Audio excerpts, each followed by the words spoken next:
الحمدللہ رب العالمین والصلاة والسلام علی من کان نبیا و آدم بین الماء والتین وعلی آلہ واصحابہ اجمعین اما بعد فاعوذ باللہ من الشیطان الرجیم بسم اللہ الرحمن الرحیم ان اللہ ملائکتہ یصلون علی النبی یا ایہا الذین آمنوا صلوا علیہ وسلموا تسلیما اللہم صلی علی سیدنا مولانا محمد وعلی آل سیدنا مولانا محمد صلاة دائمة بدوام الملک الحی القیوم۔ آج کی ہماری اس نشست کا عنوان ہے اخلاص۔ ہر چیز کی ضد ہوتی ہے، جیسے دن اور اس کی رات، اسی طرح روشنی اندھیرا، یہ ساری چیزیں ہیں۔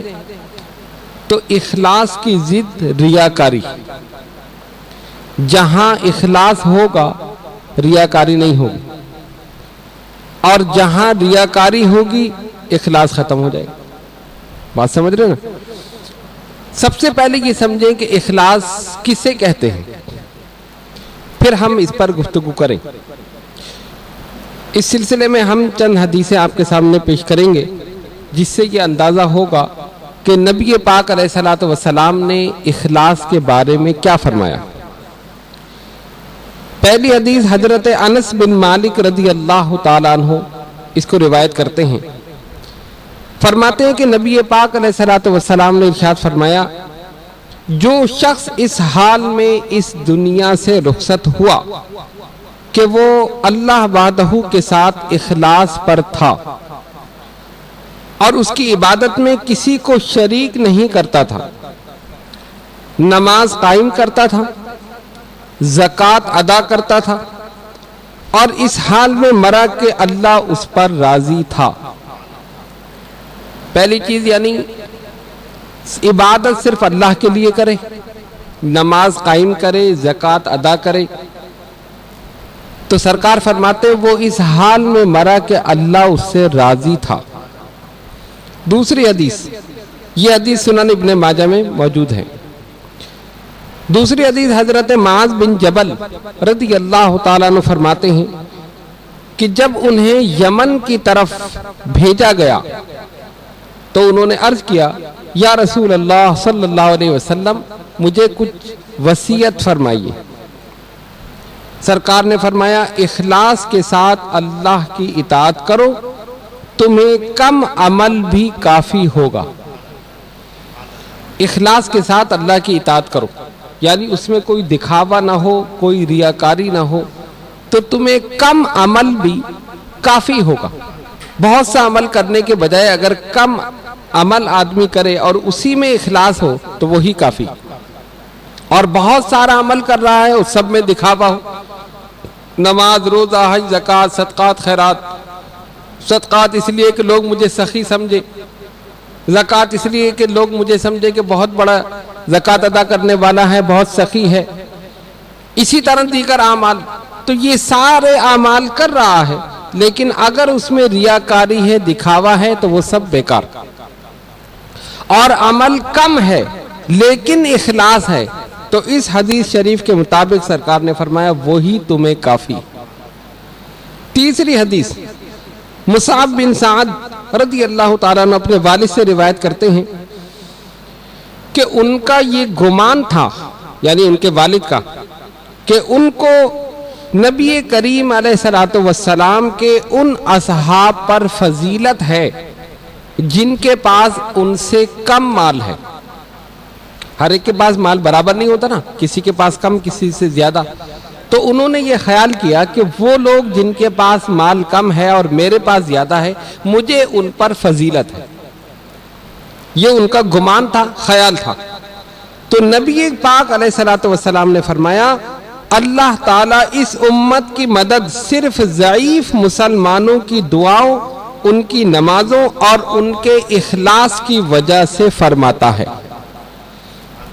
یعنی ان کے اس خیال کو سرکار نے رد فرما دیا۔ انہوں نے سوچا نا ان کے پاس مال کم ہے، میرے پاس زیادہ ہے، مجھے ان پر فضیلت ہے، تو نبی پاک علیہ الصلوۃ والسلام نے فرمایا اللہ تعالیٰ اس امت کی مدد ان ضعیف مسلمانوں کی نمازوں اور ان کی دعاؤں اور ان کے اخلاص کی وجہ سے فرماتا ہے. یہ دوسری حدیث یہ بھی سنن نسائی میں موجود ہے. تیسری حدیث حضرت ابو امامہ باہلی رضی اللہ تعالیٰ عنہ روایت کرتے ہیں کہ ایک شخص حضور پر نور صلی اللہ علیہ وسلم کی بارگاہ میں حاضر ہوا اور عرض کیا یا رسول اللہ صلی اللہ علیہ وسلم یہ بتائیے کہ ایک آدمی جہاد کرتا ہے وہ اس کے اجر کا طالب ہے اور شہرت کا بھی طالب ہے، یعنی جہاد جو کر رہا ہے اس کے اجر کا بھی طالب ہے کہ جیسے میں جہاد کروں تو مجھے اجر ملے، لیکن اس کے ساتھ ساتھ شہرت کا بھی طالب ہے. تو حضور نے کیا فرمایا؟ فرماتے رسول اللہ صلی اللہ علیہ وسلم نے فرمایا اس کے لیے کوئی اجر نہیں، کیونکہ ساتھ ساتھ شہرت آ گئی نا. اگر صرف جہاد کا طالب ہوتا کہ میں اللہ کی راہ میں جہاد کر رہا ہوں تو پھر اجر ہے، لیکن اس نے کیا کہا کہ ایک شخص جہاد کا طالب ہے اور اس کے ساتھ شہرت کا بھی طالب ہے. تو رسول اللہ صلی اللہ علیہ وسلم نے جواب دیا اس کے لیے کوئی اجر نہیں. اس نے 3 بار یہ سوال دہرایا اور 3 بار حضور علیہ الصلوۃ والسلام نے یہی جواب ارشاد فرمایا اس کے لیے کوئی اجر نہیں. پھر فرمایا بے شک اللہ تعالی اس عمل کو قبول فرماتا ہے جو خالص اس کے لیے ہو، جو خالص اس کے لیے ہو. کیا مطلب؟ اللہ تعالیٰ کے لیے صرف اس کی ذات کا ارادہ کیا گیا ہو، جس عمل میں صرف اس کی ذات کا ارادہ کیا گیا ہو. اب یہ 3 حدیثیں ہم نے آپ کے سامنے پیش کی. اس سے ہمیں کیا پتہ چلا؟ پہلی چیز، انسان ایک نیک کام کر رہا، وہ چاہتا ہے کہ اس سے مجھے اجر ملے، ثواب ملے، لیکن اس کے ساتھ ساتھ اس کی نیت یہ ہے کہ مجھے شہرت بھی ملے، لوگ کہیں کہ یہ بہت بڑا سخی ہے. مثلا وہ صدقات و خیرات کر رہا، اب نیت کیا ہے کہ میں یہ صدقہ دوں گا، خیرات کروں گا لوگوں میں، مجھے ثواب ملے گا. یہاں تک عمل ٹھیک ہے، لیکن اگر اس کے ساتھ یہ بھی خیال ہے کہ لوگ سمجھے کہ بہت بڑا سخی ہے، دروازے پر بھیڑ لگی ہوئی ہے، لوگ آ رہے ہیں، لے کے جا رہے ہیں، لوگ میری شہرت ہو، پھر وہ عمل اخلاص اس میں نہیں رہتا، پھر اس کے اندر ریاکاری آ جاتی. اور جس عمل میں ریاکاری آ جائے آپ سمجھ لیں کہ وہ اس طرح بکھر جاتا ہے جس طرح ذرے بکھر جاتے. ذرے بکھر جاتے نا، اس طرح بکھر جاتے، یعنی بالکل عمل ختم ہو گئے. اور اگر خلوص ہے تو وہی عمل اللہ تعالیٰ کی بارگاہ میں مقبول ہے. اس سے ہمیں کیا پتہ چلا کہ ہم جو بھی کام کریں، نماز ہو، روزہ ہو، حج ہو، زکوٰۃ ہو، صدقات ہو، خیرات ہو، کوئی بھی نیک عمل ہو، خالص اللہ کی رضا کے لیے، لوگوں کو دکھانے کے لیے نہیں، اپنی شہرت کے لیے نہیں. جس طرح کہ سرکار سے پوچھا کہ وہ جہاد کا طالب ہے اور شہرت کا بھی طالب ہے، فرمایا اس کے لیے کوئی اجر نہیں. اور اگر صرف یہ ہو کہ وہ جہاد کا طالب ہے، پھر اس کے لیے اجر و ثواب، بے شمار اجر و ثواب. تو اس سے یہ معلوم ہوا کہ ہم جو بھی عمل کریں لوگوں کے لیے نہیں، اللہ تعالیٰ کے لیے. اگر نماز پڑھی تو مولا تیری رضا کے لیے، اگر حج کیا ہے تو تیری رضا کے لیے، حاجی کہلوانے کے لیے نہیں. کوئی ایک حج کر لے نام کے ساتھ فوراً حاجی صاحب لگ گئے. امام علی مقام نے 25 حج پیدل کیے، کبھی نام کے ساتھ حاجی لگایا؟ کسی نے دیکھا حاجی امام حسین رضی اللہ تعالی؟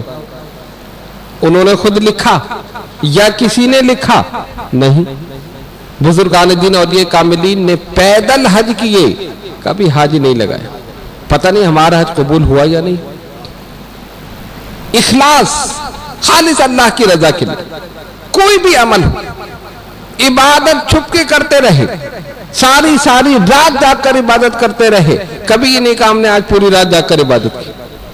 کیا مطلب؟ وہ جانتے تھے اگر اس کے اندر ریاکاری شامل ہو جائے گی تو اخلاص ختم ہو جائے.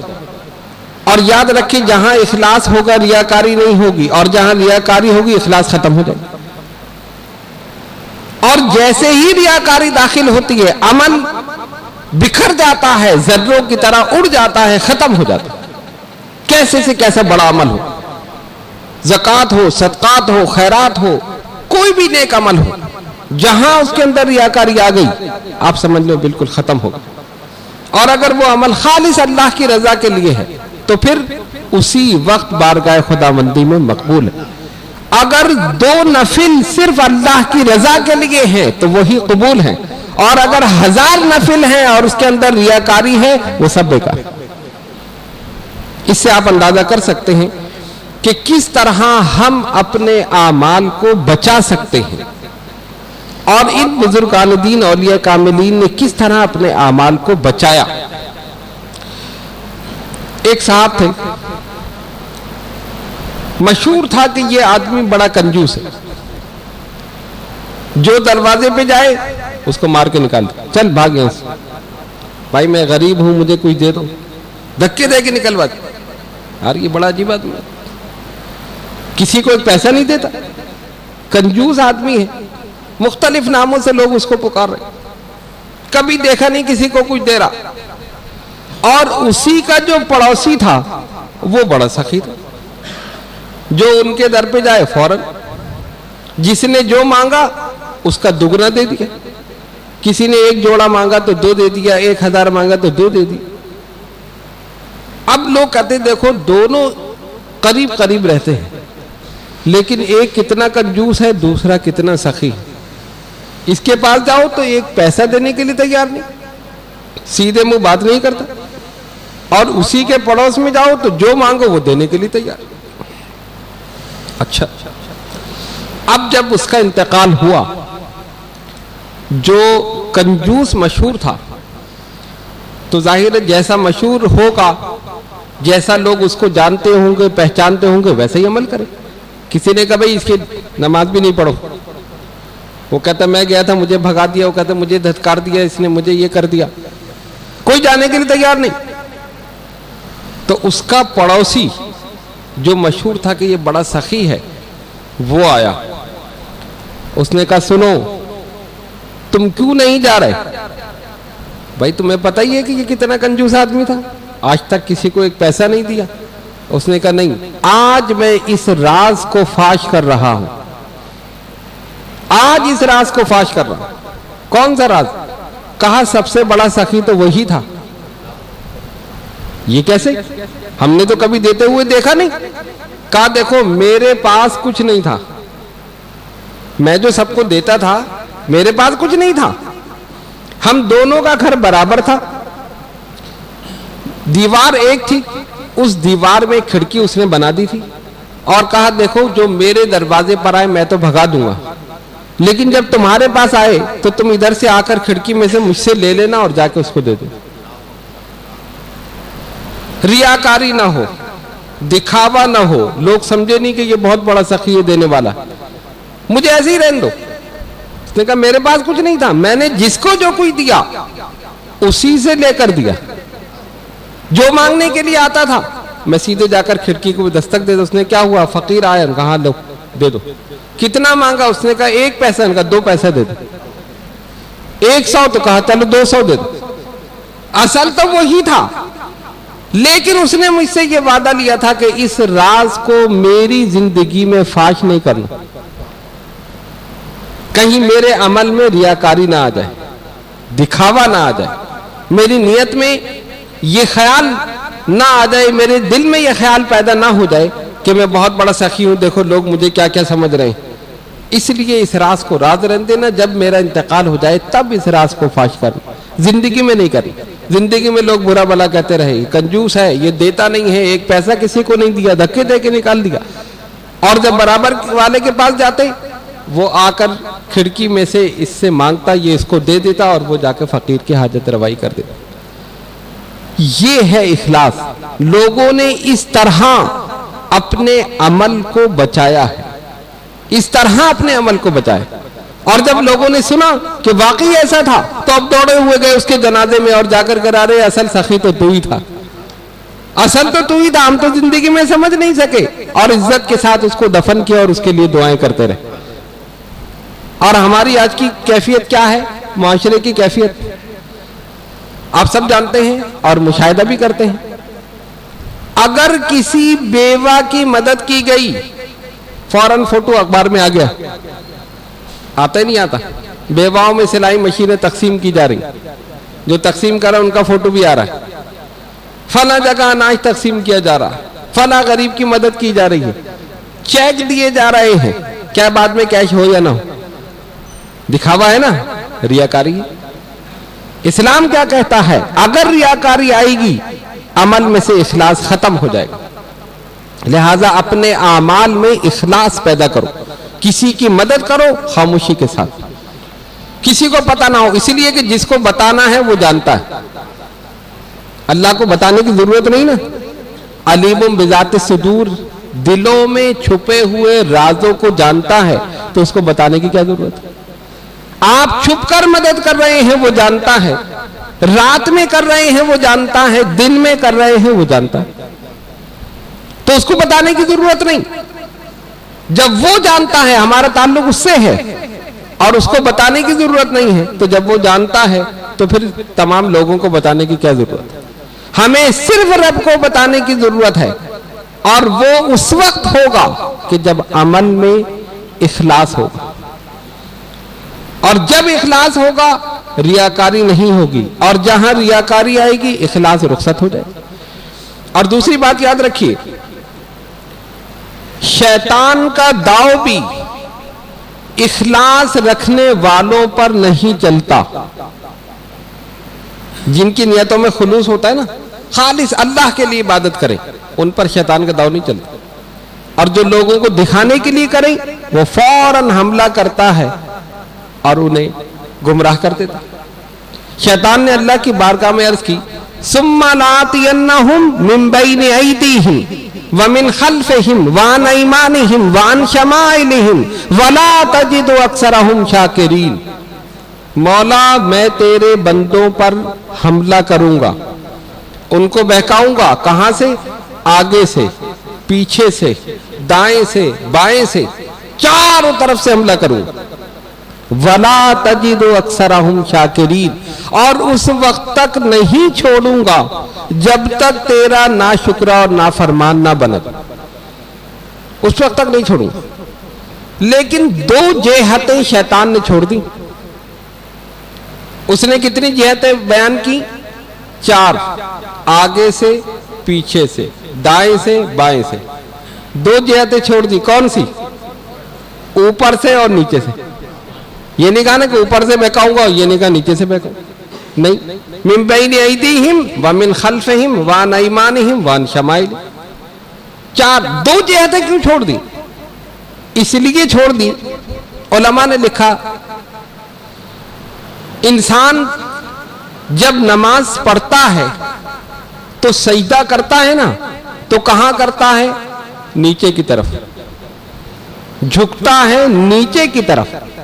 اور نماز کے بعد جب ہاتھ اٹھاتا ہے تو اٹھاتا ہے اوپر کی طرف.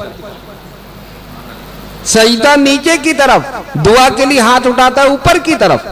2 جہتیں اس لیے شیطان نے چھوڑ دی کہ وہ جانتا تھا جو اللہ کی بارگاہ میں جھکتے رہیں گے اور اس کے بعد ہاتھ اٹھاتے رہیں گے, میرا داؤ نہیں چلے.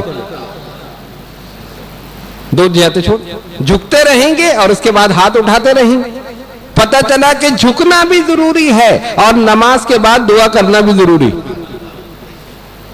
اور ایسے بھی لوگ ہیں جو دعا ہی نہیں کرتے نماز کے بعد. نہیں کرتے نا, کہتے کہ نماز دعا ہی تو ہے, سورہ فاتحہ پوری دعا ہے, نماز مکمل دعا ہے, تو ہمیں دعا کرنے کی کیا ضرورت. حالانکہ یاد رکھیے, فرمایا نبی پاک علیہ الصلوۃ والسلام نے, فرض نمازوں کے بعد کی گئی دعا ضرور قبول ہوتی. فرض نمازوں کے بعد دعا ضرور کرنی چاہیے, کیا آدمی مختصر کرے لیکن دعا کرنی چاہیے, کہ فرمایا فرض نمازوں کے بعد کی گئی دعا ضرور قبول ہوتی. اسی لیے ہم نماز جنازہ کے بعد بھی دعا کرتے ہیں. دوسرے لوگ نہیں کرتے نا, وہ کہتے دعا ہی تو ہے, کیا ضرورت ہے دعا کرنے کی. دوسروں کو بھی منع کرتے ہیں. ہم نے کہا کمال ہو گیا, دعا سے بھی روک رہے ہو, اللہ سے مانگنے سے بھی روک رہے ہو. غیر اللہ سے تو روک ہی رہے تھے, ان سے نہیں مانگو, بزرگوں سے, نبیوں سے نہیں مانگو, ولیوں سے نہیں مانگو. چلو اللہ سے تو مانگ رہے ہیں نا, اس سے بھی مانگنے سے روک رہے ہو. تو اسی حدیث کو دلیل بنایا نماز جنازہ کے بعد دعا مانگنے کے لیے. اور دعا ہر وقت مانگی جا سکتی، نماز سے پہلے، نماز کے بعد، کسی وقت بھی آپ چاہیں ہاتھ اٹھا لیں دعا مانگ لیں. تو جو اللہ کی بارگاہ میں جھکتے رہیں گے اور ہاتھ اٹھاتے رہیں گے وہ شیطان کے حملوں سے محفوظ رہیں گے. تو جن کی نیتوں میں خلوص ہوگا شیطان کا داؤ نہیں چلے گا. ایک علاقے میں ایک درخت کی پوجا شروع ہو گئی، عبادت شروع ہو گئی، لوگ جا کے سجدے کر رہے ہیں اس کے درخت کے سامنے، ہاتھ جوڑ رہے ہیں، یہ ہمارا خدا ہے. ایک عابد کہتے ہیں عبادت کرنے والا، عبادت گزار بندہ اپنے حجرے میں عبادت خانے میں بیٹھا ہوا. لوگوں نے جا کر کہا حضرت آپ یہاں بیٹھے ہیں، وہاں پہ شرک ہو رہا ہے، لوگ سجدے کر رہے ہیں، درخت کو جا کے مانگ رہے ہیں، عبادت کر رہے ہیں. اچھا، کلہاڑا لیا اور چل پڑا، آج میں اس درخت کو ہی کاٹ دوں، نہ رہے بانس نہ بجے بانسری. درخت ہی نہیں رہے گا تو کس کی پوجا کریں گے، کس کے سامنے سجدے کریں گے. چلا، جب یہ راستے میں پہنچا، آدھے راستے میں، تو شیطان آ گیا فوراً اور انسانی لباس میں آ کر اس کو روک لیا. کہاں جا رہے ہو؟ اس نے کہا میں درخت کو کاٹنے جا رہا ہوں. کیوں؟ وہاں شرک ہو رہا ہے، لوگ سجدے کر رہے ہیں، اس کے سامنے جھک رہے ہیں. اس نے کہا میں نہیں جانے دوں گا، اس نے کہا نہیں میں جاؤں گا. دونوں میں لڑائی ہو گئی، کشتی ہو گئی. اور جب لڑائی ہوئی تو عابد صاحب نے شیطان صاحب کو گرا دیا، شیطان کو گرا دیا، اس کے سینے پر سوار. ابھی میں تجھے ختم کرتا ہوں. اب شیطان نے دیکھا کہ میں تو کمزور ہوں، یہ طاقتور ہے، اب میں کیسے جان چھڑاؤں؟ تو یاد رکھیے شیطان کا ایک حربہ ہے لالچ. وہ انسان کے دل میں لالچ پیدا کر دیتا، ہوس. اس نے فوراً اپنا وہی حربہ استعمال کیا اور اس عابد سے کہا دیکھو اگر آج تم مجھے چھوڑ دو، کیونکہ اس کے سینے پہ سوار ہے نا بیٹھا ہوا، مجھے چھوڑ دو اور اس درخت کو بھی چھوڑ دو. کیا مطلب؟ کیوں چھوڑ دوں میں درخت کو؟ نہیں تم آج واپس چلے جاؤ تو تمہارے تکیے کے نیچے سے 2 اشرفیاں نکلیں گی. اچھا، لالچ آ گئی. تم جب رات کو سو گے نا اور صبح اٹھو گے تو تکیہ اٹھا کر دیکھنا 2 اشرفیاں نکلیں. عابد صاحب کی نیت میں لالچ آ گئی، انہوں نے شیطان کو چھوڑ دیا اور کلاڑا لے کے واپس چلے گئے، جا کے سو گئے. صبح اٹھے، تکیہ ہٹایا، واقعی 2 اشرفیاں. بڑے خوش ہوئے، یہ تو بڑی اچھی بات ہے، دولت مل رہی ہے بغیر کمائے. اب کیا ہوا؟ لالچ آ گئی، اخلاص ختم. اخلاص ختم ہو گئی نا. کچھ دن کے بعد تکیہ اٹھایا، کچھ نہیں. 1 دن 2 دن اشرفیاں ملی، اس کے بعد کچھ نہیں. تو اچھا یہ تو اس نے مجھے دھوکہ دیا ہے. دوبارہ کلہاڑا اٹھایا، پھر چلے. پھر راستے میں موجود، کہاں جا رہے ہو؟ درخت کاٹنے جا رہا ہوں، وہاں پہ شرک ہو رہا ہے، لوگ سجدے کر رہے ہیں، عبادت کر رہے ہیں. پھر اسی طرح مکالمہ ہوا، بحث مباحثہ ہوا، آپس میں پھر کشتی شروع ہوئی. لیکن کیا ہوا؟ اس مرتبہ شیطان نے عابد کو گرا دیا. پہلے اس نے شیطان کو گرایا تھا، اب اس نے اس کو گرا دیا اور شیطان اس کے سینے پہ سوار. اور اس نے اپنے جسم میں کمزوری محسوس کی. ظاہر طاقت ہوتی تو اس پہ غالب ہو جاتا، اب مغلوب ہو گیا. اب شیطان بیٹھا ہے اس کے اوپر. اس نے کہا یار یہ کیا بات، پہلے تو میں اس کو قابو کر لیتا تھا، میں غالب تھا، میں نے اس کو گرا دیا تھا، یہ کمزوری میرے جسم میں کیسے پیدا ہوئی؟ شیطان نے کہا سن، پہلی مرتبہ جب تم نکلے تھے تو تمہاری نیت میں اخلاص تھا، تم خالص اللہ کی رضا کے لیے نکلے تھے، اشرفی کے لیے نہیں نکلے تھے. پھر میں نے کیا کیا؟ جب تم نے مجھے گرا دیا، مجھ پر غالب ہو گئے، قابو پا لیا، میں نے اپنا حربہ استعمال کیا، لالچ دی، تم لالچ میں آ گئے کہ تکیے کے نیچے سے اشرفی نکلیں گی، اور میں نے رکھ دی، وہ تم نے نکال لی. 2 دن کے بعد میں نے چھوڑ دی، میرا کام ہو گیا تھا. تمہارا اخلاص میں نے ختم کر دیا، لالچ تمہارے اندر پیدا کر دی، میرا کام ہو گیا. اب جو تمہارے اندر کمزوری ہے اسی وجہ سے ہے کہ اخلاص نہیں ہے، لالچ ہے، ریاکاری ہے. تم اسی لیے آئے ہو کہ میں پھر تمہیں روکوں، پھر دوبارہ تم سے کہوں نہیں واپس چلے جاؤ، اور جا کر دیکھو پھر تکیے کے نیچے سے اشرفی نکلے گی. پتہ چلا کہ جب نیت میں ریاکاری پیدا ہوگی خلوص رخصت ہو جائے گا، اور جب خلوص ہوگا ریاکاری نہیں۔ تو شیطان اسی وقت قابو پاتا ہے انسان پر جب اس کے عمل میں ریاکاری ہو۔ ریاکاری کا مطلب دکھاوا، جیسے نماز پڑھ رہے ہیں نا، خیال ہے لوگ سمجھے بڑا نمازی ہے، لوگ سمجھے بڑا نمازی، ایسے بھی بہت سے لوگ نماز پڑھتے ہیں، حالانکہ نماز صرف اللہ کے لیے پڑھنی چاہیے۔ دو آدمی ریل میں سفر کر رہے تھے، ایک نے پوچھا حضرت آپ کا نام کیا ہے؟ کہنا حاجی عبد الرحیم۔ اچھا حاجی عبد الرحیم، کہہ رہے جی۔ کہنا آپ کا نام؟ کہہ رہے نمازی عبد الکریم۔ یہ کیا بات ہوئی؟ نمازی عبد الکریم؟ کہ بھائی حج تو عمر میں ایک ہی دفعہ ہے نا، تو آپ نے ایک دفعہ کر کے حاجی لگا دیا، تو نماز تو میں دن میں 5 دفعہ پڑھ لوں، میں نمازی نہیں لگا سکتا؟ تو آپ حاجی عبد الرحیم ہے تو میں نمازی عبد الکریم۔ یعنی وہ اس کو بتانا چاہتے تھے کہ اگر تم حج کرو تو اس لیے نہیں کہ حاجی کہلاؤ، صرف اس لیے کہ تمہارے گناہ بخش دیے جائیں۔ سرکار نے فرمایا جس نے صحیح طور پر، یعنی یہ حدیث شریف کا مفہوم ہے کہ صحیح ارکان کے ساتھ حج ادا کیا، جب وہ واپس لوٹا تو ایسا ہے کہ اس کی ماں نے آج ہی اسے جنا، گناہوں سے پاک اور صاف پیدا ہوگا۔ کیوں؟ عمل میں اخلاص، کوئی ریاکاری نہیں، دکھاوا نہیں۔ تو نماز پڑھو صرف اللہ کی رضا کے لیے، حج کرو صرف اللہ کی رضا کے لیے، زکوٰۃ ادا کرو اللہ کی رضا کے لیے، صدقات و خیرات اللہ کی رضا کے لیے۔ یہ جتنے وظائف ہم پڑھ رہے ہیں صرف اللہ کی رضا کے لیے۔ اب کوئی وظیفہ پڑھ رہا ہے میری شادی ہو جائے، کوئی پڑھ رہا ہے کہ اولاد ہو جائے، کوئی پڑھ رہا ہے کہ کاروبار میں ترقی ہو جائے۔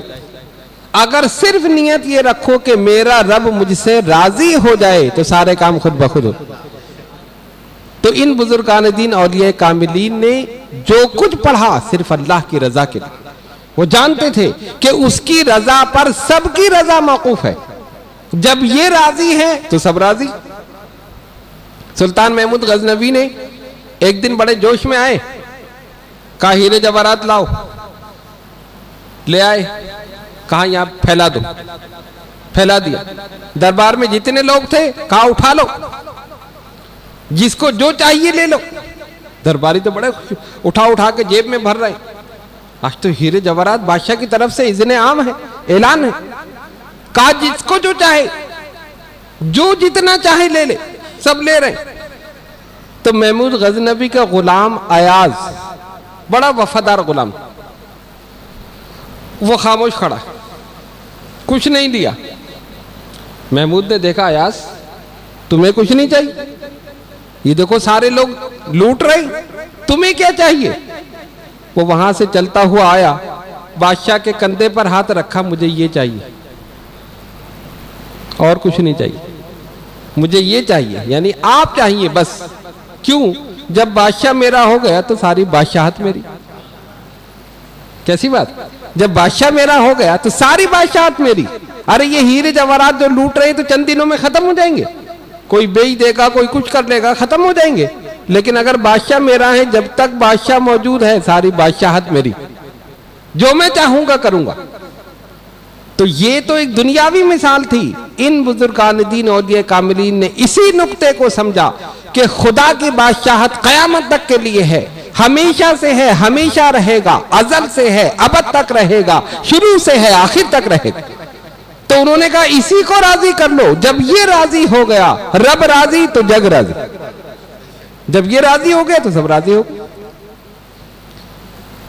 لوگ آتے ہیں نا، یہ افسر راضی ہو جائے میری ترقی ہو جائے، یہ فلاں راضی ہو جائے تو مجھے کام مل جائے، فلاں راضی ہو جائے تو میرا بل کلیئر ہو جائے، فلاں راضی ہو جائے تو یہ کام ہو جائے۔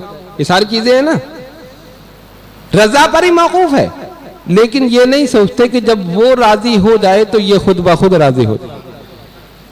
اس کو راضی کرنے کے لیے کوشش کرو۔ اس کو راضی کرنے والے جو کام ہیں وہ تو چھوڑ دیے اور دنیا والوں کو راضی کرنے کی کوشش کر رہے ہیں۔ اور ان بزرگان دین اولیاء کاملین نے کیا کیا؟ دنیا کو چھوڑ کر رب کو راضی کیا، راتوں کو جاگ کر نوافل پڑھ کے اس کی رضا کو حاصل کیا، لا الہ الا اللہ اور اللہ کی ضرب لگا کر اس کو راضی کیا، اخلاص کے ساتھ عمل کر کے اس کو راضی کیا۔ جب رب راضی ہو گیا پوری کائنات راضی ہو گئی۔ اور ایسی راضی ہو گئی کہ اگر ان کے وصال کو 900 سال بھی ہو گئے، 1000 سال بھی ہو گئے، آج بھی لوگ ان کو پکار رہے، تو یہ اس کی رضا ہے۔ اور نتیجہ صرف اس بات کا ہے کہ عمل میں اخلاص ہے، ریاکاری نہیں ہے۔ انہوں نے حج اس لیے نہیں کیا کہ ہمارے نام کے ساتھ حاجی لگے، زکوٰۃ و صدقات اس لیے نہیں دیے کہ لوگ سمجھے کہ بہت بڑا سخی ہے، دیگر نیک کام اس لیے نہیں کیے کہ یہ نام کے ساتھ ٹائٹل لگ جائے یا لوگ ہمیں سمجھے، نہیں۔ وہ کیا چاہتے تھے؟ رب ہمیں کیا سمجھتا ہے، اس کی نظر میں ہم اچھے ہو جائیں، پوری کائنات میں اچھے ہو۔ تو عبادت چھپ کے کرو، اپنی عبادت کو ظاہر مت کرو۔ اگر کسی کو کچھ بتا دیا جائے، وہ لوگوں میں بیٹھ کے جی ہم نے اتنے چلے کیے، حضرت نے اتنے چلے کرا دیے، اتنی دفعہ میں سورہ مزمل پڑھ رہا ہوں، اتنی مرتبہ میں دعائے حفظ البحر پڑھ رہا ہوں، اتنی مرتبہ میں فلاں چیز پڑھ رہا ہوں، جب کہہ دیا سمجھو ختم ہو گیا۔ جو کچھ آپ پڑھ رہے ہیں خاموشی کے ساتھ پڑھیے، رب کو راضی رکھنے کے لیے پڑھیے، اور اس پڑھنے میں جو کچھ کیفیات ہوں وہ صرف اپنے شیخ کو اس سے آگاہ کیجئے اور کسی کو نہیں۔ کوئی خواب دیکھا، کوئی کیفیت طاری ہوئی، لوگوں میں بیٹھ کر بیان کر دی، آج مجھ پر یہ انکشاف ہو گیا، یہ چیز ہونے والی تھی مجھے پہلے سے پتہ چل گیا، جب بتا دیا سمجھو وہ چیز ختم ہو گئی۔ بتانا صرف اپنے شیخ کو ہے اور کسی کو نہیں، یہ بھی راز ہے، اس میں بھی ریاکاری پیدا ہو جاتی۔ بزرگان دین اولیاء کاملین کی ذات، ان کی سیرت ہمارے لیے نمونہ ہے۔ کتنے چلے کیے، کتنے ریاضت مجاہدات کیے، کبھی زبان پر نہیں آیا ہم نے یہ کام کیے۔ ابا حضور قبلہ نے صرف اللہ الصمد کے 70 چلے کیے، صرف اللہ الصمد کے، اور پے در پے کیے، ایک کے بعد ایک کیا۔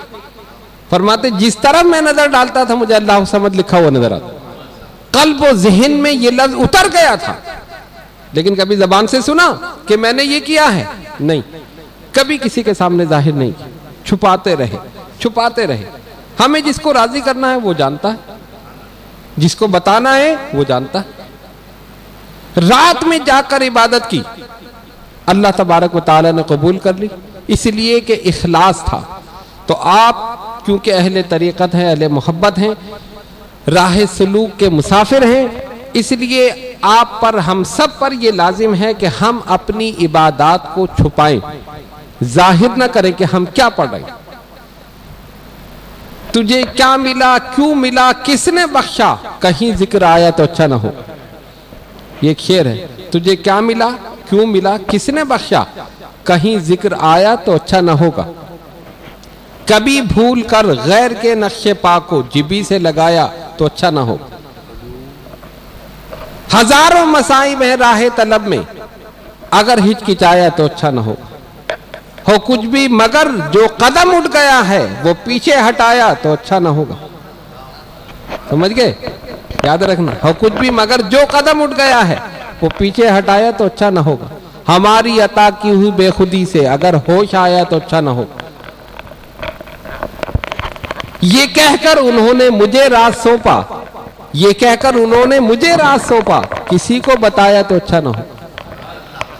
تو یہ راز ہے، ان تمام چیزوں کو اپنے ذہن میں رکھنا چاہیے، اور اپنے جو اعمال آپ کر رہے ہیں، یعنی ان وظائف کے علاوہ بھی ان سب کو چھپا کر ریاکاری سے بچاتے ہوئے، اخلاص پیدا کرتے ہوئے، صرف دل میں یہ کہ میں اللہ کی رضا کے لیے کر رہا ہوں۔ تو جب ہم اس طرح کریں گے انشاءاللہ تعالی اللہ تبارک و تعالی کامیابی عطا کرے گا، بزرگان دین کے صدقے میں، نبی پاک علیہ الصلوۃ والسلام کے صدقے میں۔